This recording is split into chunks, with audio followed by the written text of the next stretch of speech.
So I want to talk a little bit today about names.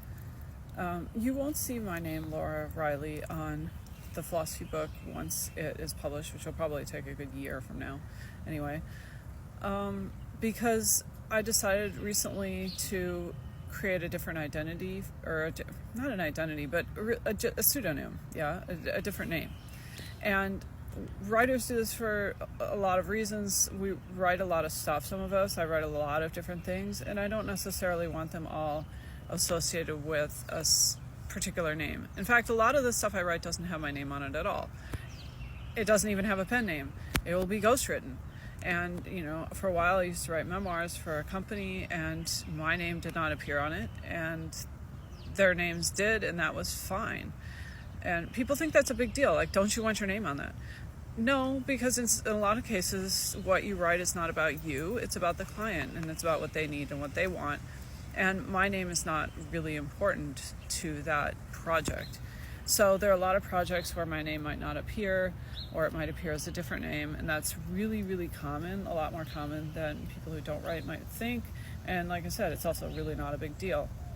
So I use this name for this fiction that I write, and then I use a different name for my real names, if you want to call it that, for the philosophy stuff, just because when you work as a philosophy instructor, you want to be associated, you want that name to be associated with that stuff that you've written.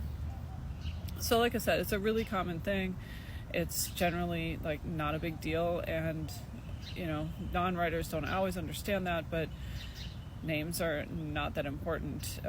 When I write freelance stuff, the most important thing for me is to do what the client needs and wants, and then to get paid. And my getting paid is more important to me than whether my name's on it. And if you want to build a resume, of course, then you have to be able to list things as being written by you, and that becomes important. And again, that's part of the reason why I have this separate name for the fiction, because I don't necessarily need that stuff on my resume for anything I might want to do with philosophy, or even anything I might do with freelance writing.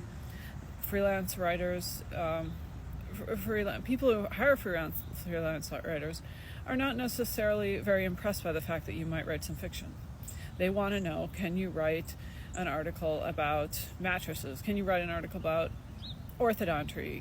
Can you write about something you don't know very much about in an understandable way for a reader who needs to learn something?